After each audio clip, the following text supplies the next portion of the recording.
Hey, welcome everyone, and thanks for joining this session today with me, especially right after lunch. Rest assured, this will be worth it. All right, I'm Aanchal Malhotra, and I lead the research and programmability teams at RippleX.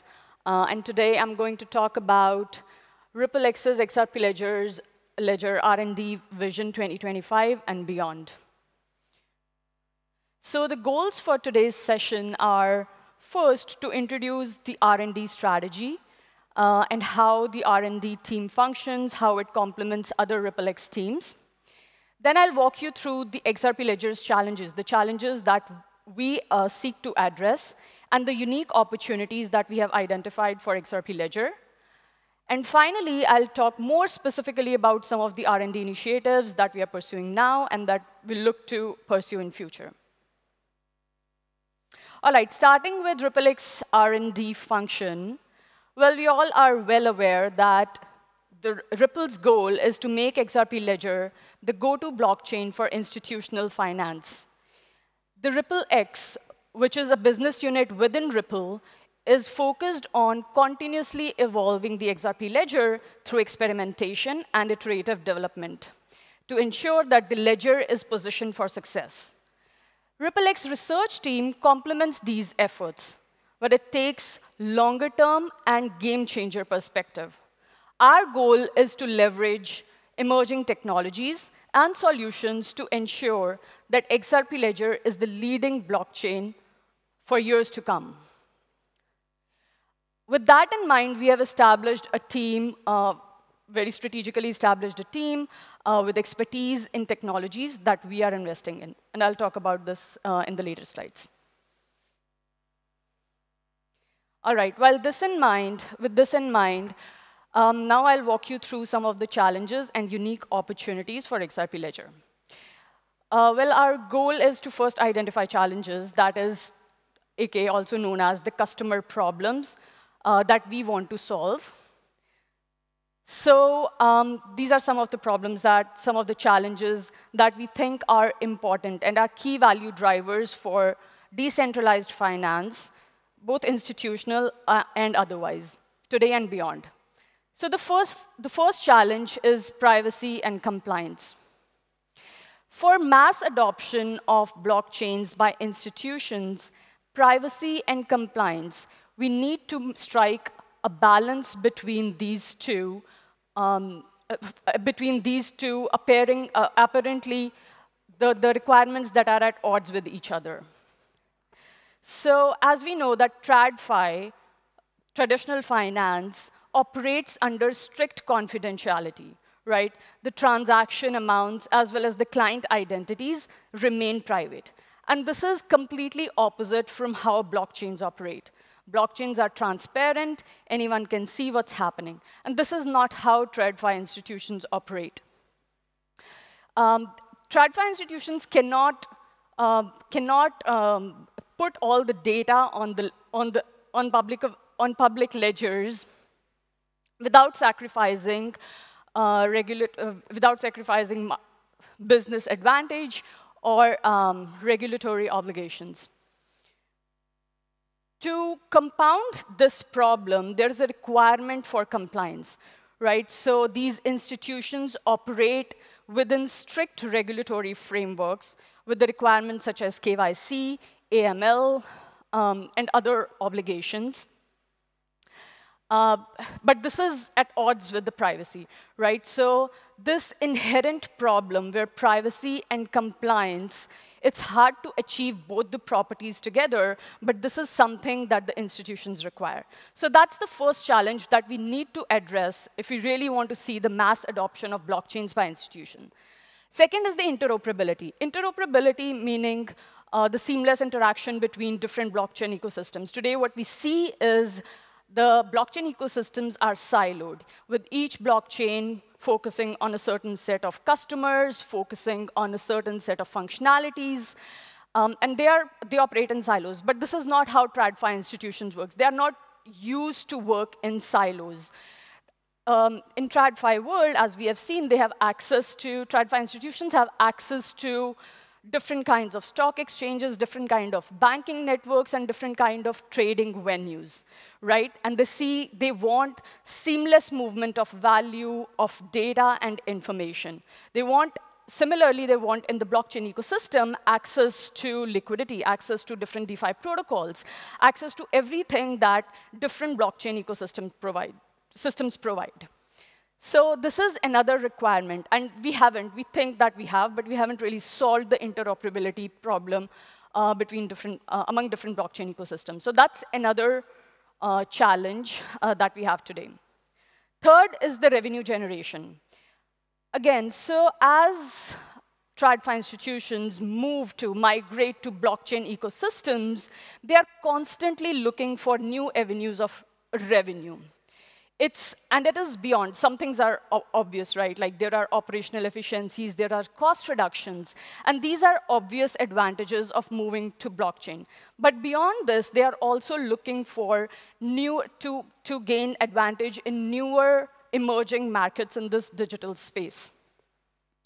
So that's another thing that we need to solve for. Like while they do all this effort of moving from a traditional system that works very well into the new system altogether, they also want new opportunities in the newer markets. Then we have control and customization. Like true adoption of blockchains by institutions really hinges upon their ability to control and customize, to have control and customization over their operations and over their data. Again, comparing it to TradFi world, it's unlike how retail operates, right? Institutions have several obligations, both internal as well as external. Internally, they have strict risk management frameworks. And externally, they have regulatory obligations that require for them to have control over the entire process of a transaction, end to end, have precise control over how they move data, how they handle client information. And this is something that they need on blockchains as well. They require flexibility in the form of smart contracts to actually encode their bespoke policies, their complex legal agreements, and such things. So while choosing any blockchain ecosystem, this is one of the things that they look at. And last, scalability, security, and reliability. That's an evergreen requirement. For any business to flourish, the underlying infrastructure has to be scalable, secure, and reliable. And the same thing applies for blockchain infrastructure. So these are some of the challenges that we seek to address, we seek to solve for our customers. Now, while we have identified the challenges, the next step is how do we define them in terms of what do we do about it for XRP Ledger? Like, what are the unique opportunities that XRP Ledger has in terms of solving those problems for our customers? So the first, as I talked about, compliant privacy, right? What are the features? If we want to precisely define what does compliant privacy means, the way we have broken down it is in three different features. So first is confidentiality. That is the account balances and the transaction amounts for any transaction are hidden, are encrypted. Second is anonymity. That is optional. That is sender and receiver anonymity for a transaction. And third is auditability. That is if a third party can actually view or verify the necessary information that they need to for several reasons. The challenge there, though, is that privacy and transparency are at odds. It's hard to achieve both at the same time in an open ledger system. However, there are technical solutions to address these challenges. And the one that we are highly investing in is ZKPs, aka zero knowledge proofs. And I'll talk about a little bit, more detail in the following slides. So at a high level, the techniques, ZKP techniques such as range and equality proofs and snark proofs, other cryptographic primitives such as stealth addresses, ring signatures, and homomorphic encryption. These are the techniques, these are the approaches that we can leverage to successfully solve these problems. Second is interoperability. How do we define interoperability? It is simply, at a basic level, seamless interaction, seamless communication between different blockchains, such that we can easily transfer data and value between different blockchains. However, it's not easy. We haven't solved this problem. There are a lot of technical challenges when we want to build actually efficient, trust-minimized, and secure bridges. There are protocol incompatibilities, there are discrepancies in data formats, there are scalability challenges, and then there are performance challenges. Because when these ecosystems interact with each other, if one part of the, if a bridge or one blockchain is vulnerable, then it may impact the entire ecosystem. Similarly, there is additional latency and additional overhead that makes bridging inefficient. So there are a lot of problems there. However, techniques like ZK snark-based bridges that reduce the efficiency as well as the efficiency as well as the trust problem, and I'll talk about it in more details. Customization is another challenge that we identified. So customization, meaning the ability, the flexibility of adding business logic to the applications that we build on the ledger. And there are a couple of ways that we can address this problem. There are techniques that we can apply on-chain, and then there are methods that we can do off-chain to solve for these problems. And some of the approaches that are suitable for on-chain customization is adding, talking in the context of XRP Ledger, of course, since XRP Ledger lacks programmability, that is app layer flexibility, adding new VM layer to add and execute arbitrary business logic is one way of solving or addressing this problem, which requires on-chain modifications. And then there are off-chain solutions. So if we don't want to leverage or do everything natively on-chain, because obviously it has trade-offs, right? The other option is to leverage off-chain mechanisms by building sub-ecosystems of customizable chains within the XRP Ledger that inherit all the good things that XRP Ledger has, that it's secure, it's reliable, it's fast. But at the same time, do not compromise on these features and can add more flexibility and functionality to the people building on XRP Ledger, for the people building on XRP Ledger. And these off-chain, some of the off-chain techniques are in the form of layer 2 rollups and sidechains. Then last but definitely not the least is scalability, security, and reliability. And this is something that is worth investing in always. So scalability. Scalability is multidimensional, right? So how we define it is, how do we ensure that the ledger state, the ledger data, and transaction throughput are always, we can scale these things easily. Now, what is the problem? The problem here is, well, not the problem. What is the challenge here? The challenge here is that as we are adding more and more native features on XRP Ledger, as we are trying to add a new VM layer in the form of smart contracts on XRP Ledger, there is inevitably going to be larger number of transactions, more number of transactions. There is going to be more complex transactions, and that is going to impact everything, the ledger state, the ledger data, as well as the transaction throughput. The goal here is to make sure that we do not have to, we can support all of this without compromising on anything. Second is along the lines of security and reliability, making XRP ledger protocols more accessible. That is gaining deep understanding of protocols to ensure that we can optimize them and we can securely build more applications on top of it. And third is the quantum resistance, right? So we want to make sure that the ledger is secure in the post-quantum era. And some of the techniques, and I'll quickly go through these,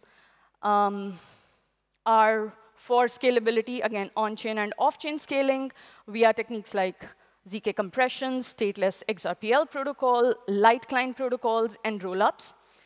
And then we have some initiatives along the lines of XRPL network optimizations to gain better understanding of XRPL protocols and to make it more accessible so that others understand and can efficiently contribute to the protocol development. An initiative along the lines of formal specification and verification of XRPL protocols. And then post-quantum cryptographic primitives, adding primitives that can support post-quantum signatures. All right, so these are the unique opportunities that we identify for XRP Ledger. Now, what are the specific initiatives? Now, this is a lot, right? Like, we cannot boil the ocean. So what is our R&D foundational hypothesis? What we do, we believe, our hypothesis is that we can leverage cutting-edge technologies, including but not limited to advanced cryptography, to address these limitations and enhance the functionality of Ledger in a scalable way without compromising its core principles of speed, low cost, security, and decentralization. And now I'll walk you through some of the R&D initiatives towards building this future-proof XRPL. So this first set of initiatives is focused on building the foundational primitives that can support a lot of these applications. So first one being programmability. And I don't think I need to talk much about it. You have heard it several times from several folks. This is an initiative that is focused on adding a new VM layer on XRP Ledger. And the VM layer that we have chosen is WASM. There are a few things, there are a few criterias that this specific technology matches. For example, ease of developer, developer experience, and a few others. Towards that, so that is the basic foundational layer that we are going to add. And the first feature that will be using this VM layer to add custom logic to it will be the escrow feature. And alongside it, we are also building developer tools so that they can easily build smart escrow features. The second foundational feature that we are adding is ZK snark verifier support. As I said, this is the technology that we highly believe in and are highly investing in. ZKPs are such a versatile tool with its features of succinctness, verifiability, efficiency, that they are applicable for a broad range of applications, right? So how our approach towards adding ZK snark verifier support is a hybrid one. We are taking a hybrid approach to integrate ZK. So what that means is that we are not integrating a ZK verifier at the native layer, nor are we implementing ZK verifier at the application layer, but instead what we are doing is taking a middle path that is implementing the very basic features, very basic computations that support building advanced cryptographic primitives, including but not limited to ZK verifier, such as elliptic curve operations, for instance.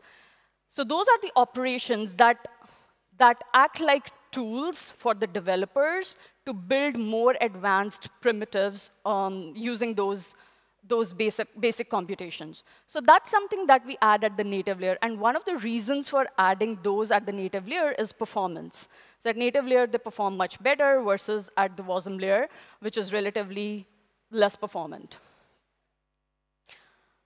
More specifically, we will be adding Groth 16 proof system, which is a snark-based proof system and is one of the most popular one. It is pretty performant. It has small proof sizes and constant verification time, which is important because verification is something that is performed on-chain. So keeping that in mind, this is one system that we'll be implementing. And again, developer tooling is paramount. That is something we'll be providing alongside to enable developers to build smart escrow feature with ZKPs. This initiative, private and auditable confidential transfers, is to address the challenge of privacy and compliance that the institutions require. So more specifically, I'll talk about some of the primitives again, foundational features, right, that we add to XRP Ledger such that developers can use those to build applications. Some of the primitives there are to meet the requirements that I mentioned in the earlier slides, that is confidentiality, anonymity, and auditability. Those are the three things that we need.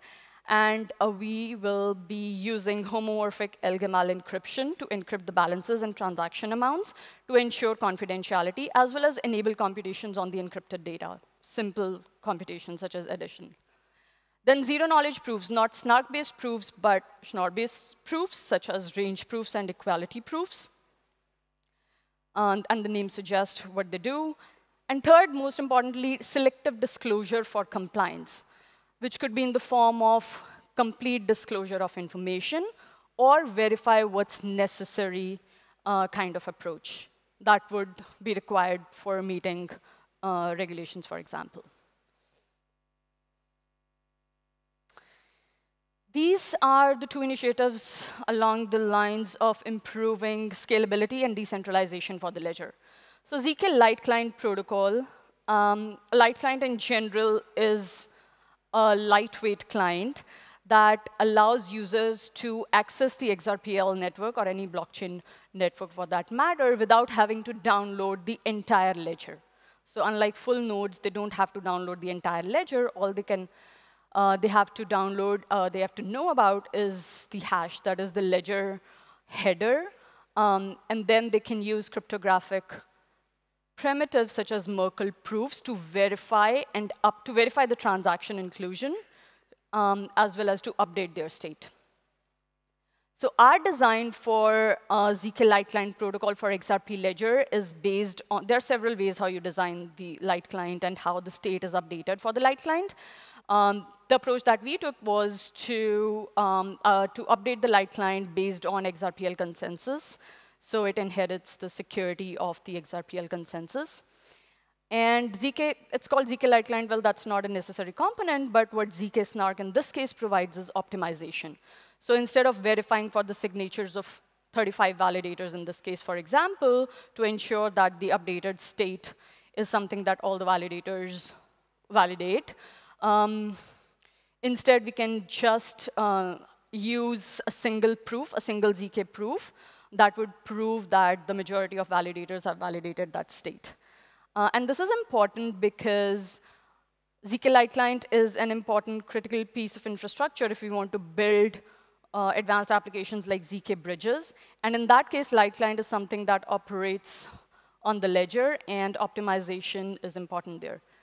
Next, I'll quickly mention stateless XRPL protocol. This is, again, to ensure that as the ledger size grows, the ledger stays secure and reliable.